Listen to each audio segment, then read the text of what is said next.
básicamente cuando pensamos en crisis, tenemos que pensar como en dos modelos de intervención. Uno de primer orden, que es un modelo, lo que llamamos primeros auxilios psicológicos, donde estos primeros auxilios psicológicos no son patrimonio necesariamente de los profesionales de la salud mental, sino que pueden ser aplicados por personas que han llevado un proceso de entrenamiento en los primeros auxilios psicológicos, ¿verdad? Desde personal de salud, los docentes y las docentes, personal de enfermería, los técnicos de atención primaria, por ejemplo, ¿verdad? Pueden ser capacitados. Básicamente cualquier líder o lideresa de las comunidades y las instituciones puede implementar los primeros auxilios psicológicos, y la intervención en crisis de segundo orden ya sí sería únicamente exclusiva para los profesionales de la salud mental. Acá en la pantalla pueden ver el perfil CACIG. Este perfil CACIG brevemente lo voy a explicar porque es una guía que utilizamos muchísimo para medir el impacto de la crisis en la persona. Y básicamente habla sobre las diferentes áreas de funcionamiento del ser humano. Entonces tenemos el área conductual, donde en el perfil CACIG vamos a anotar, ¿verdad? O vamos a registrar qué cambió en la persona a partir del momento de crisis. Sobre todo hábitos que tienen que ver con hábitos de alimentación, hábitos de higiene y hábitos de sueño, ¿verdad? Si algunas de esas tres dimensiones se alteraron, nos interesa mucho el saber sobre los hábitos de sueño, ya que el sueño es el principal regulador de las emociones, y cuando una persona no puede dormir, evidentemente las otras áreas del funcionamiento van a estar alteradas. En la dinámica afectiva, ¿verdad? Nos interesa ver el impacto de la crisis, si esa persona está muy lábil emocionalmente, si está, por el contrario, reprimiendo sus sentimientos, sus emociones, si le está costando identificar y por ende expresar y manejar sus emociones, o por el contrario, está más bien como con una exacerbación de la manifestación emocional, ¿verdad? La tristeza, el enojo, cualquiera de ellas. Tenemos el área somática, tiene que ver mucho con todo el trabajo que ustedes hacen, ¿verdad? El impacto de las crisis en el cuerpo, sobre todo asociado a la cronicidad, en algunas enfermedades, diabetes, la gastritis, la fibromialgia, hay una correlación importante, ¿verdad? Crisis emocionales con la manifestación, por ejemplo, la fibromialgia, las asmas, algunas alergias que también pueden exacerbarse en el momento de crisis. Luego vemos todo lo que tiene que ver con la dinámica interpersonal, qué está pasando con los vínculos de la persona, si la persona a partir del momento de crisis se aisló, ¿verdad? O por el contrario se volvió más dependiente, es una persona que necesita mucho apoyo en todo momento, que no puede estar sola, o por el contrario está rehuyendo el contacto social. Acá en la dinámica interpersonal también nos interesa mucho ver las redes de apoyo y ver con cuáles redes de apoyo cuenta la persona para lograr conectarse de nuevo con sus estrategias de afrontamiento. Y por último, la variable cognitiva, que tiene que ver con todos los procesos de pensamiento, ¿verdad? Y de juicio. Si la persona está pensando, qué está pensando acerca de sí mismo, del entorno inmediato, del futuro inmediato, si hay mucho catastrofismo en su pensamiento, si más bien tiene dificultades, si se siente embotado o embotada, si está muy nublada la forma en que está procesando la información, etc. Así como a grandes rasgos les comento, esto ayuda un poco como para orientar la intervención en los primeros auxilios psicológicos. Ok, entonces, básicamente, ¿qué son los primeros auxilios psicológicos? Bueno, realmente es la primera ayuda psicológica que recibe una persona ante una situación de crisis o trauma. Como les decía, son procedimientos que pueden ser empleados por personas que no son del área, necesariamente del área de salud mental, y parten de dos ideas fuerza importantes. La primera es que hay recursos de salud en todos los seres humanos, y cada vez que escuchamos a una persona sus dificultades emocionales y hasta puede expresarlas, eso es un recurso de salud mental. Y vean que escuchamos, está en un color distinto, porque a veces existe la creencia de que los primeros auxilios psicológicos es decirle algo a la persona, una frase mágica, qué sé yo, algo que pueda sacarle de la crisis. Y vamos a ver que ese ni siquiera es uno de los objetivos, ¿verdad? Las crisis obviamente necesitan una intervención especializada y los primeros auxilios psicológicos van enfocados mucho a dos cosas.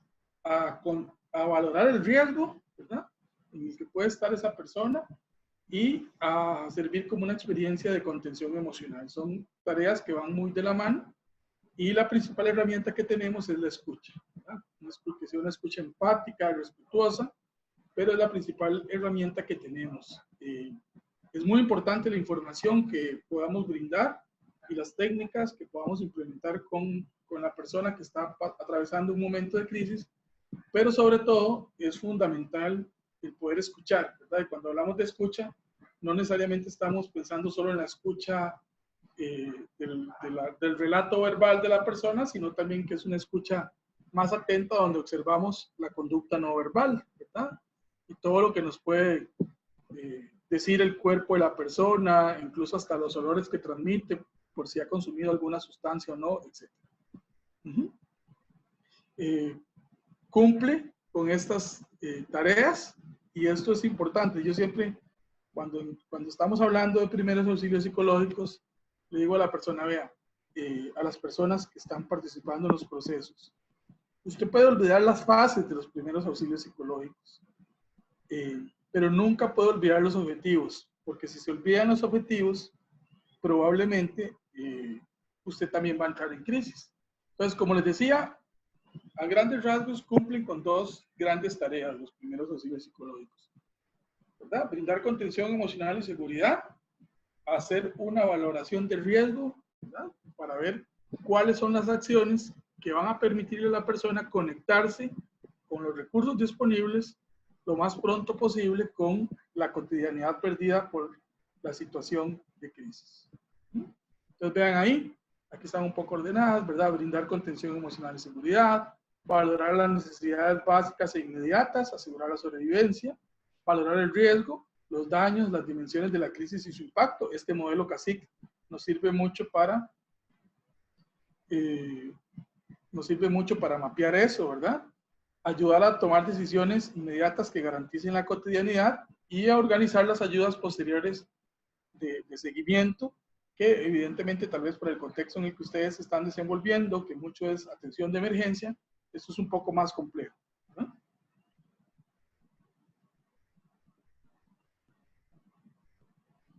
Ok, entonces vamos a ir viendo rápidamente cuáles serían las fases de los primeros auxilios psicológicos, como les decía, para luego entrar a lo que es el tema de crisis de ansiedad y ataques de pánico.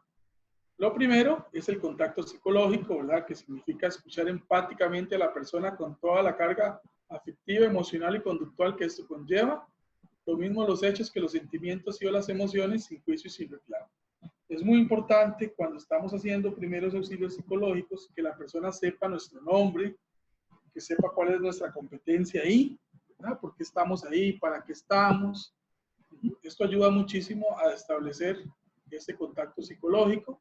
Es importante que sepa que no le vamos a regañar ni que le vamos a juzgar, sino que nuestra principal función ahí es apoyarle y orientarle en un momento que puede ser de extrema confusión. Esa es la primera fase. La segunda tiene que ver con las dimensiones del problema, ¿verdad? Que ya ahí sería como hacer una exploración en la medida de lo posible, ¿verdad? Porque hay momentos en que ni siquiera la persona puede hablar, pero en la medida de lo posible, a través del relato que nos están contando en ese momento de crisis, que a nosotros nos quede claro qué es exactamente lo que le está pasando a la persona, desde cuándo le pasa, si la persona ha ubicado, por ejemplo, hablando de crisis de ansiedad o ataques de pánico, si ha ubicado algún contexto específico.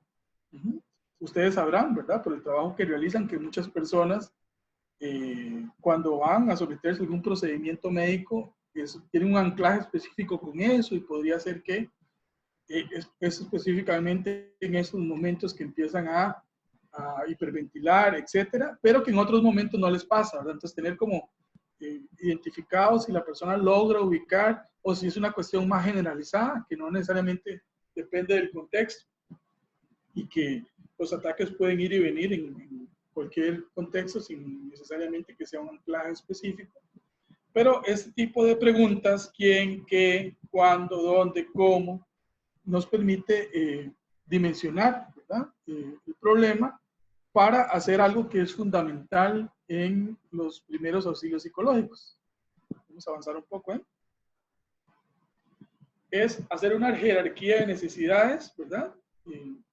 Y ayudarle a la persona a determinar qué situaciones necesitan manejarse de manera inmediata y qué situaciones pueden dejarse para después. Esto es fundamental, ¿verdad? Pensando siempre en lo primero es garantizar la seguridad física y emocional de las personas y de ahí partimos hacia otros objetivos. Las personas, ¿verdad? También cuando están experimentando una situación de crisis, a veces quieren resolverlo todo de una sola vez. Esto no es posible, ¿verdad? Y los primeros auxilios psicológicos van muy orientados más bien a que en esta fase de análisis de la dimensión del problema podamos establecer una jerarquía, ¿verdad? De qué cosas hay que manejar de manera inmediata, qué situaciones hay que manejar de manera inmediata, qué situaciones podemos dejar para después, pensando un poco incluso si la persona está herida o no está herida, si necesita hacer una llamada telefónica de urgencia, si necesita comunicarse con alguien más, ¿verdad? Pero si tenemos a alguien que además, por ejemplo, que puede estar herido o herida, pero quiere en ese mismo instante, sin antes ser valorado por un profesional en salud y, qué sé yo, llamar a su familia para contar todo lo que pasó con el accidente o con la caída, probablemente es una persona que se va a poner en un riesgo mayor, ¿verdad? Entonces, este balance nos permite claramente identificar qué podemos manejar en el aquí y el ahora de manera inmediata y qué situaciones habrá que manejar para después. Está muy de la mano con el tercer componente, ¿verdad? Que es valorar las posibles soluciones. Una vez que hemos hecho esa jerarquía de necesidades, podemos avanzar. Y luego, obviamente, ayudarle a la persona a asistir en la ejecución de una acción concreta. En los primeros auxilios psicológicos siempre decimos es dar un siguiente paso, el mejor que se pueda dar a la situación que se esté viviendo, ¿verdad? A veces tenemos más tiempo para hacer la jerarquía de necesidades y para ver posibles soluciones. A veces no, a veces el tiempo que tenemos es muy reducido. Siempre vamos a pensar en esto. ¿Cuál es el siguiente paso que podemos dar? Que sea el mejor, que evite que la persona se ponga en riesgo y que de alguna manera conecte a la persona con una ruta que le permita garantizar cierta cotidianidad y siempre esperando que sea la persona la que tome una acción por sí misma, ¿verdad? Obviamente hay casos de casos y situaciones de situaciones y en algunos momentos nos va a tocar ser más directivos o directivas, pero siempre lo primero que vamos a agotar es la posibilidad de que la persona tome una estrategia de afrontamiento por sí misma y si no, pues nosotros acompañamos, incluso podemos dirigir claramente, como les explicará la doctora Leice, sobre todo en situaciones de crisis de ansiedad o ataques de pánico muy paralizantes, donde la persona a veces ni siquiera puede sacar un medicamento que lleva en su bolso o hacer una llamada telefónica pertinente, ¿verdad? Siempre agotamos la posibilidad de que sea la persona la que lo haga para que vaya retomando el locus de control interno y si no lo logra, pues nosotros podemos hacerlo perfectamente guiado y acompañado. Ok, la última fase sería el seguimiento, ¿verdad? Yo no sé por los contextos en los que ustedes trabajan si esto es posible, pero el seguimiento es básicamente poder extraer la mayor cantidad de información posible para verificar un progreso, ¿verdad? Y para poder conectar a la persona con alguna red de apoyo o con algunas instancias, perdón, donde se le pueda dar un seguimiento, sobre todo para aquellas situaciones que determinamos que tenían que manejarse para después, ¿verdad? Básicamente es eso. Vamos a avanzar un poquito más. Esto no nos... doctora, ¿podemos avanzar hacia donde dice repasando?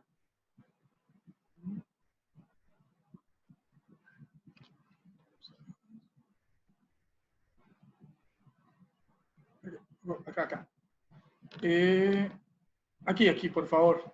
Pues, básicamente, esto es un resumen ejecutivo de los primeros auxilios psicológicos, ¿verdad? Entonces, la importancia del contacto psicológico, es importante decir nuestro nombre completo, explicar quién soy y que estoy ahí para ayudar, ¿verdad? Hacerlo con mucho respeto, con mucho tacto, escuchar con atención, invitar a la persona a desahogarse si es que tiene la posibilidad de expresar o quiere expresar lo que le está pasando. No hay que obligar a la persona a recordar los hechos necesariamente, lo que nos pueda compartir, ¿verdad?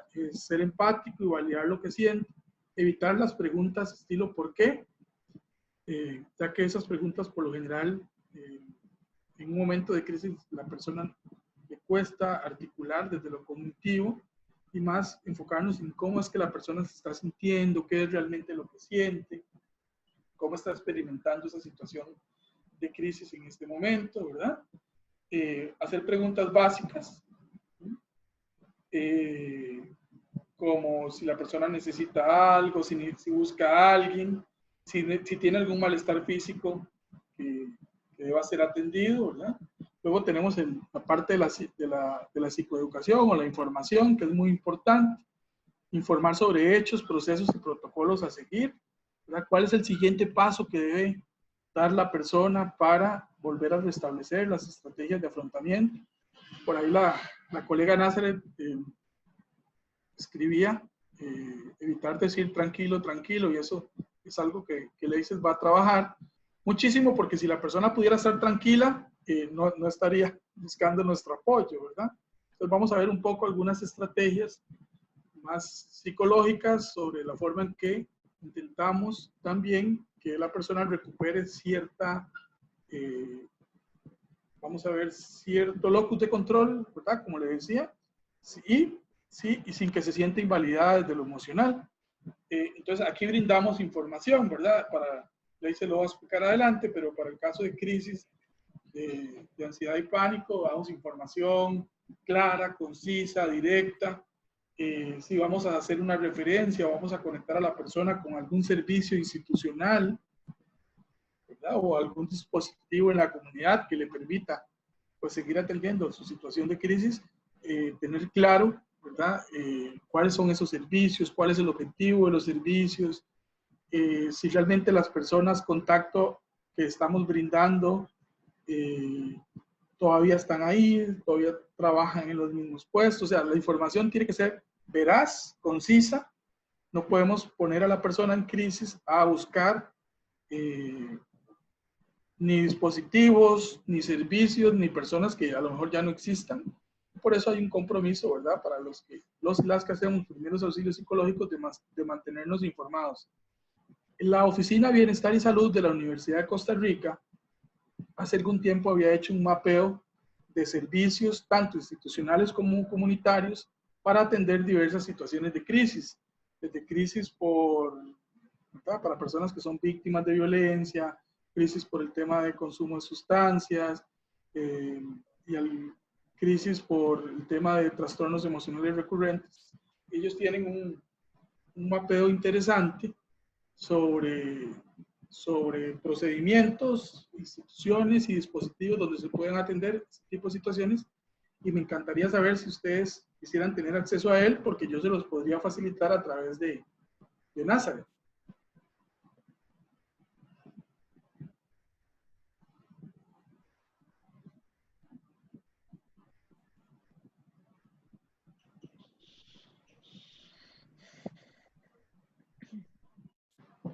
Ok, lo último, ¿verdad? Sería canalizar. Si es necesario, buscar ayuda de especialistas que puedan dar seguimiento a las necesidades que la persona pueda experimentar en este momento. Así, a grandes rasgos y como ideas centrales, recordar, ¿verdad? Que los primeros auxilios psicológicos es escuchar a la persona, valorar el riesgo, tomar decisiones para dar el siguiente paso que conecte con las estrategias de afrontamiento para referir a la persona a servicios, ya sea institucionales o comunitarios, donde pueda atender de manera más integral su crisis, brindar información concreta y veraz. Esto siempre en un contexto empático, ¿verdad? Que es siempre muy respetuoso, sin perder la calma, sin exaltarnos, sin anticiparnos a los hechos. No se trata de dar consejos ni adoctrinar a las personas, sino ser muy respetuosos, ¿verdad? Y también reconocer la sabiduría que las personas tienen en sí mismas para enfrentarse a las diferentes situaciones. Y bueno, esos son así a muy grandes rasgos los primeros auxilios psicológicos. Y ahora nos vamos a enfocar en lo que tiene que ver con crisis de ansiedad y pánico. Yo tengo algunos documentos un poco más amplios que el que les presenté acá, que podría hacerles llegar a través de Nazareth. Entonces me encantaría saber, ¿verdad? Si los quieren tener acceso, ¿verdad? A ese tipo de presentaciones y además a esta base de datos importante sobre servicios institucionales y comunitarios donde se pueden hacer referencias de las personas. Ahí vi que alguien puso, por favor. Entonces, ahí les vamos. Muchísimo. ¿Ok? Sí, con muchísimo gusto yo se los puedo compartir a todos y todas. Entonces, de mi parte eso sería. Y aquí voy a estar acompañando la participación de la doctora Daisy Rosada. Hola, muy buenas tardes a todos. Bueno, yo soy psicóloga, igual que Ruthman, de la Universidad de Costa Rica. Trabajé muchísimo tiempo como brigadista en la Brigada de Emergencias y Desastres de la UCR y ya venimos trabajando un tiempo juntos estos talleres de intervención en crisis o de primeros auxilios psicológicos.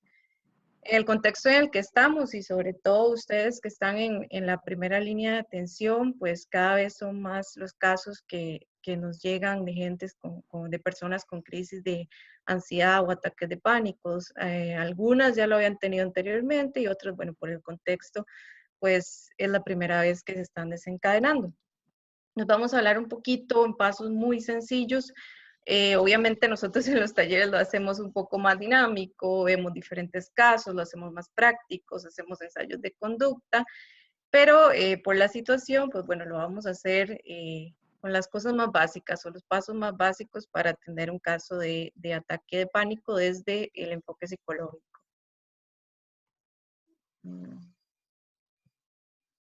Ok, bueno, básicamente que es un ataque de pánico o normalmente la gente lo conoce como crisis de ansiedad, pero ahorita vamos a ver que son cosas distintas porque a veces nos echan la ansiedad, el estrés, el ataque de pánico en un mismo saco, pero son cosas diferentes. Bueno, el ataque de pánico se define como una experiencia donde la persona está sintiendo un intenso miedo. Ese miedo y lo que lo diferencia también de la ansiedad normal, por decirlo así, que padecemos muchas veces, es que aparece de forma súbita. Los ataques de pánico casi siempre aparecen sin causa aparente. Sobre todo si la persona ya lo ha tenido una vez, el hecho de que le vuelva a dar un ataque de pánico o ese miedo constante de que es algo tan horrible, las personas que lo han tenido lo describen como una situación horrible, ese miedo hace que se vuelva a desencadenar sin razón aparente. Y va acompañado de algunos síntomas físicos que estoy segura que todos ustedes conocen o han visto alguna vez y que muchas veces las personas pues lo confunden con que están teniendo un ataque al corazón. La persona empieza a tener palpitaciones, empieza a tener sudoración y sobre todo un rasgo muy característico, un síntoma físico muy característico de los ataques de pánico es que la persona empieza a hiperventilar, ¿verdad? Empieza con esta sensación de que me estoy ahogando, no puedo respirar y empieza a respirar más rápido. Y es uno de los síntomas en los que más nos vamos a enfocar para ayudar a que la persona se tranquilice. Muy importante, la persona en verdad en ese momento, te lo dicen, siente que se está volviendo loco y es una sensación real o siente que se van a morir, ¿verdad? Entonces es importante validar y ser empáticos ante ese sentimiento real que está teniendo la persona, aunque ustedes obviamente como médicos saben que no es una causa de muerte. Ok, quiero hacer una diferencia rápida entre qué es un ataque de pánico y qué es una crisis de ansiedad, porque a veces la persona llega y dice es que estoy con ataque de pánico. Y realmente lo que está teniendo es una ansiedad constante durante todo el día, que obviamente tiene una causa específica y una causa muy específica para cada persona. que rompió con su pareja, que está desempleado en este contexto, que tiene un familiar que está enfermo. Entonces son situaciones muy específicas que lo que hacen es que la persona tenga crisis de ansiedad o amanezca con ansiedad o esté con ansiedad todo el día, pero esa ansiedad no hace que la persona deje de ser funcional. La ansiedad en muchos casos es adaptativa, la persona sigue con sus funciones diarias, puede llegar a un punto en que ya sí sea paralizante y en ese punto es donde ya lo podemos conocer como un ataque de pánico, que es algo más patológico, es algo que paraliza a una persona. Normalmente puede durar 10, 15 minutos o hasta una hora, pero el pico más alto de un ataque de pánico está en los primeros 10, 15 minutos.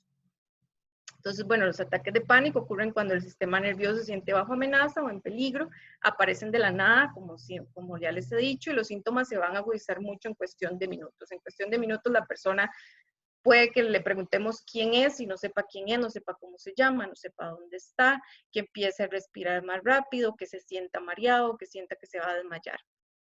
Cuando las personas se ponen realmente ansiosas o preocupadas, entonces puede desencadenar un ataque de pánico. Puede que lleve varios días en crisis de ansiedad, angustiado, con una ansiedad constante desde que se levanta hasta que se acuesta, no tiene herramientas para afrontar esas pequeñas crisis de ansiedad y eventualmente se convierten en un ataque de pánico.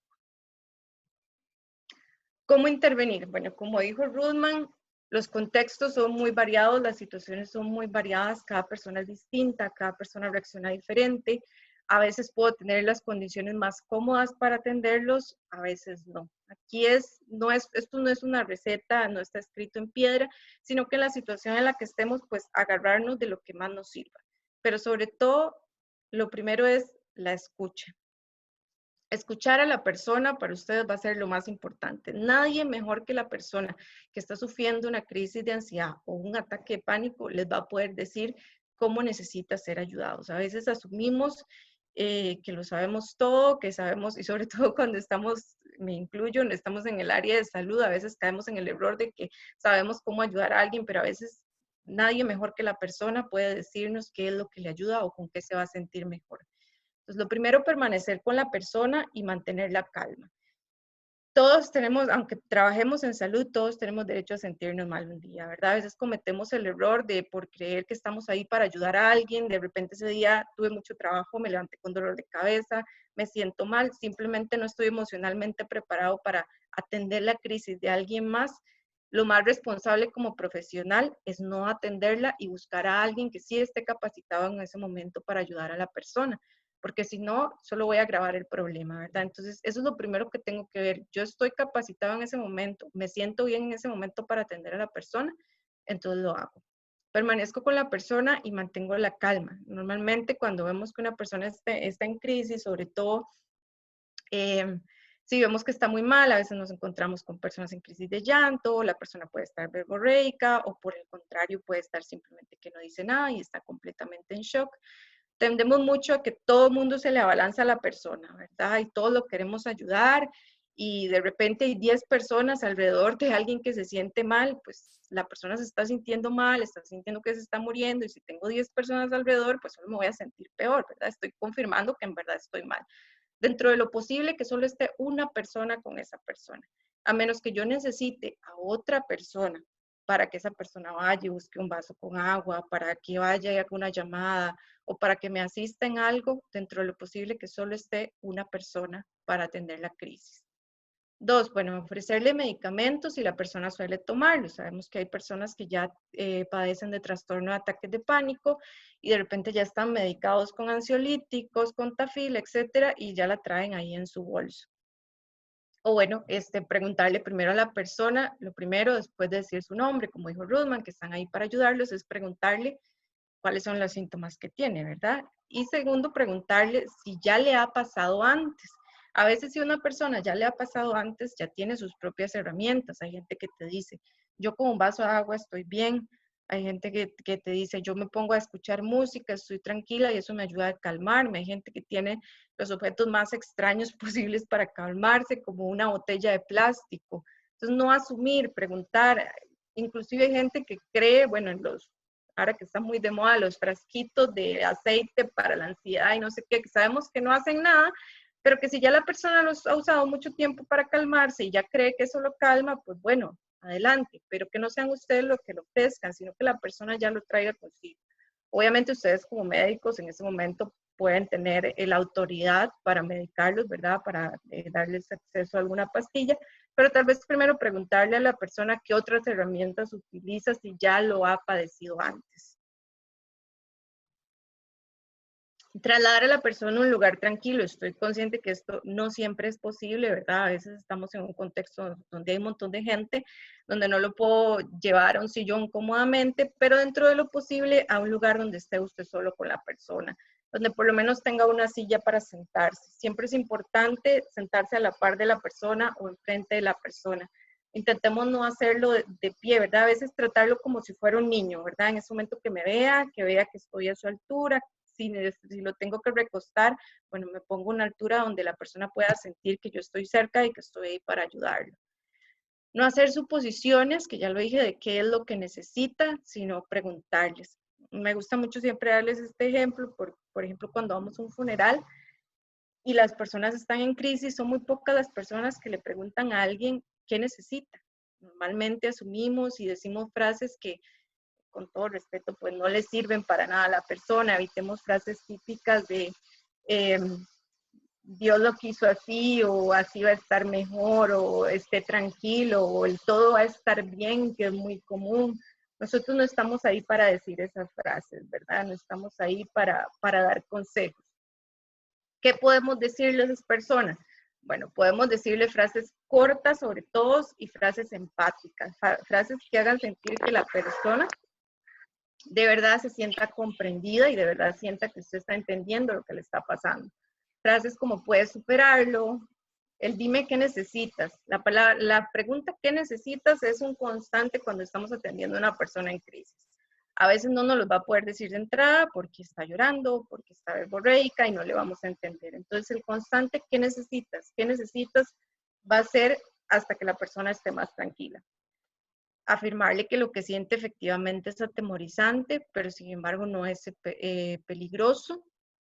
No decirle que lo que siente, bueno, que a veces somos muy dados a decirle, bueno, no pasa nada, hay personas que les pasa peor, a usted le puede, eso no importa, por la razón que la persona en ese momento esté teniendo una crisis, así sea por lo más básico del mundo, nosotros lo respetamos y nosotros somos empáticos con la persona. Estoy orgulloso de ti, estás haciendo un buen trabajo. Muy importante decirle que no es el lugar lo que le está causando las molestias, sino que son los pensamientos, ¿verdad? Cuando una persona está teniendo un ataque de pánico, el pensamiento recurrente de que me voy a morir, de que me siento muy mal, de que me estoy asfixiando, de que me estoy volviendo loco, está ahí recurrente y es muy importante decirle que son esos pensamientos lo que le están causando esas molestias en ese momento.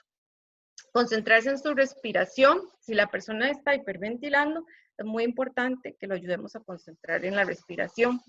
¿Cómo vamos a hacer eso?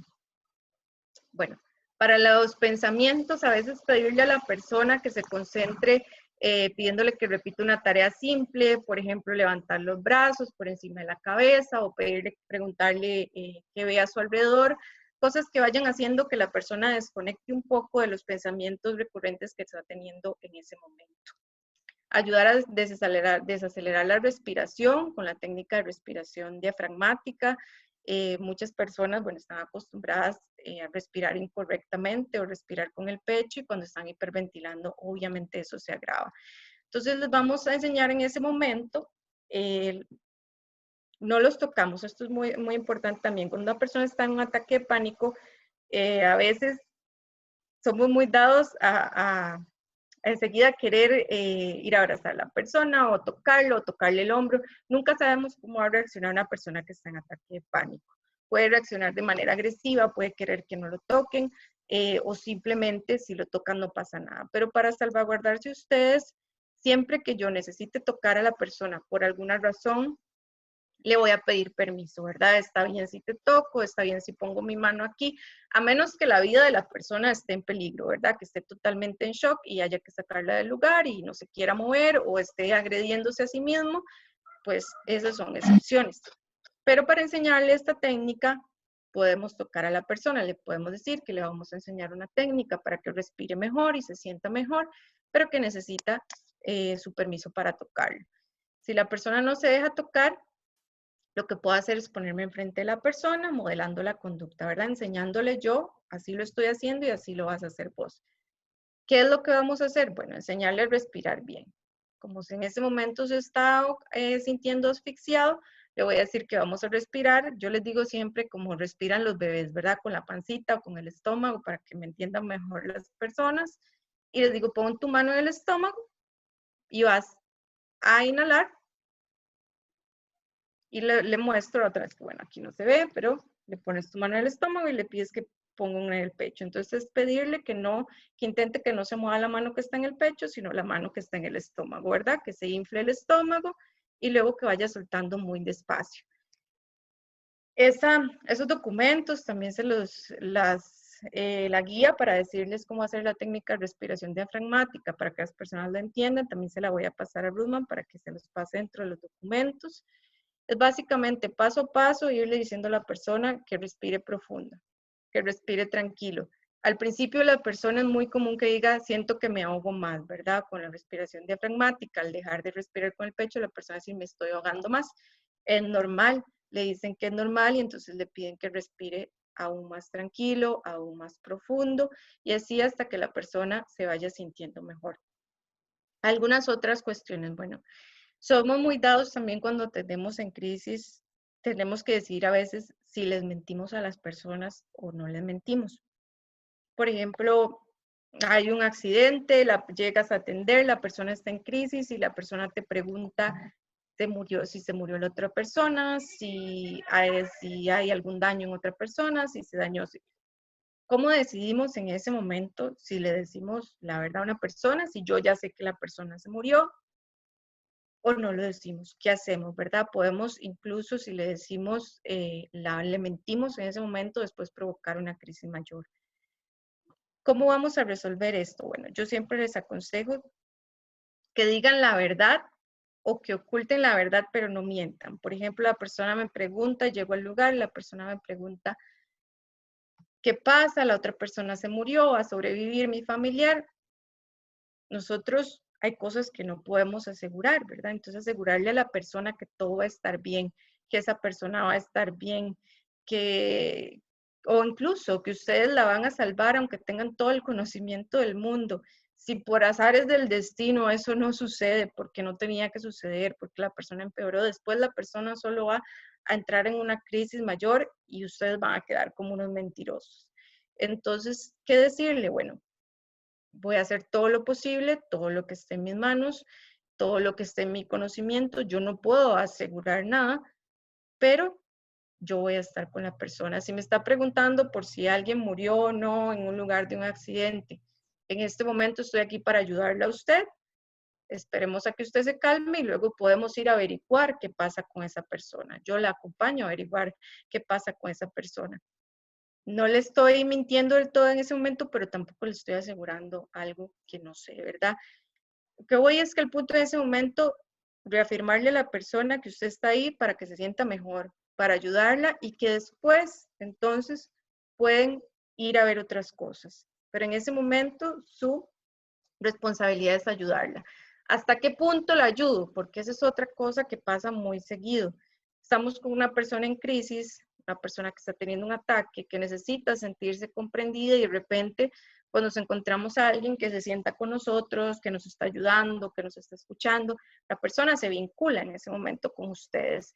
Y hay personas, a veces somos muy, y también cuando trabajamos en salud somos como muy paternalistas, maternalistas, y tengo personas que en los talleres me han dicho que le han dado el número de teléfono a la persona y después tienen a la persona llamándolo a las 2, 3 de la mañana, escribiéndoles y ya no saben cómo salirse de esa situación porque resulta que después la persona necesita un proceso terapéutico que no les corresponde a ustedes, obviamente.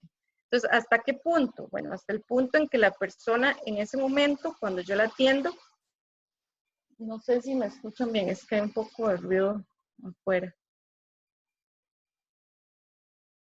Ok, ¿hasta qué punto en ese momento? Hasta que yo sienta que la persona esté funcional. ¿Qué quiere decir funcional? Bueno, la persona no va a salir de ahí. Ok, perfecto, es que hay mucho ruido afuera. La persona no vamos a esperar que con nuestra intervención salga de ahí feliz, con todo resuelto, con una sonrisa en la cara, ya súper bien, con todo clarísimo. Funcional quiere decir que por lo menos esté lo más tranquilo posible, que por lo menos venga un familiar y se lo lleve a su casa. Nunca cometo el error de irme con una persona que esté en crisis bajo ninguna circunstancia, de llevarlo a ningún lado, ¿verdad? Hay gente que se baja hasta del bus con la persona y la lleva a la casa. ¿Qué pasa si pasa algo en el camino con esa persona, sobre todo si son menores de edad? Entonces, siempre salvaguardarse ustedes primero. Yo estoy ahí hasta que venga un familiar, lo pueda ayudar, se lo pueda llevar, hasta que la persona esté lo más tranquila posible, pero ustedes no son psicólogos para continuar un proceso terapéutico con la persona. Y luego, en vez de una persona en crisis, vamos a tener dos, ¿verdad? Si no lo sabe manejar. Entonces, estos son como pasitos muy básicos. Obviamente, cada situación va a ser distinta. Y en el momento, o si es la primera vez que lo hacemos, no vamos a recordar todo y todo lo hacemos al revés, pero la clave que yo les puedo dar es escuchar a la persona. Siempre preguntarle qué necesita. Y si está hiperventilando, concentrarse en que respire mejor, en que respire más tranquilo y en repetirle constantemente, concéntrate en tu respiración, estoy aquí para ayudarte. Y sobre todo en preguntarle a la persona también qué herramientas ya ha usado. Vean, de verdad, ustedes no saben esa pregunta. A veces hacemos todo un proceso de intervención en crisis y resulta que la persona con lo más simple que no le pregunté, se calmaba, porque ya le había pasado otras veces. Entonces, igual esta información y otras infografías con estos pasitos, se lo voy a mandar a Ruthman para que él le envíe todos los documentos. No sé si tienen alguna pregunta. Esto es mucho más complejo que todos estos pasos, ¿verdad? Pero intentamos en esta ahorita comprimirles lo más básico posible. Lizeth, para aportar eso que estás diciendo, yo, bueno, atiendo a nivel grupal hace rato a un compañero, usuario que tiene ataques de pánico bastante recurrentes. Y es muy interesante cómo dentro de sus estrategias, ¿verdad? Además que es una persona que ya anda grapado en su billetera, la dosis exacta del medicamento que toma, etcétera, etcétera. Digamos, como que se ha venido preparando para, ¿verdad? Para ir mejorando sus estrategias de afrontamiento. Es muy interesante cómo algo que le ayuda muchísimo a él a tranquilizarse y regresar a un estado funcional, ahora que hablabas de la botella, es tener justamente algo en la mano que estar apretando, ¿verdad? Entonces nosotros obviamente ya conocemos, cuando él empieza a experimentar alguna situación como la que referías, inmediatamente ya buscamos algo para que él pueda estar sosteniendo entre sus manos y eso le ayuda muchísimo a concentrarse en la respiración, ¿verdad? Ayudarle a él a respirar de nuevo, como decías vos, diafragmáticamente, etcétera. Y hemos ido entendiendo, porque él nos ha ido guiando, ¿verdad?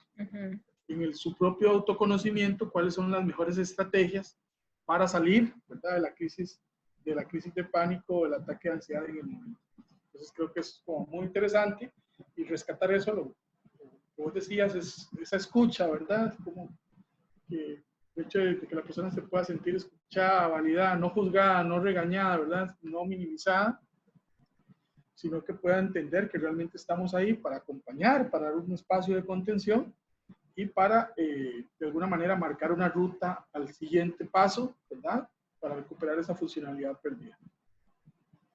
Sí, y la parte de la respiración es muy, muy importante, incluso aunque la persona no esté hiperventilando. Tengo muchas personas que me han consultado estos días y les he recomendado y lo empiezan a hacer por las noches antes de dormir, respirar mejor y les está ayudando. A ver, no es un remedio mágico como no lo es una pastilla, pero por lo menos les ayuda y les da una herramienta más para calmar la situación en ese momento.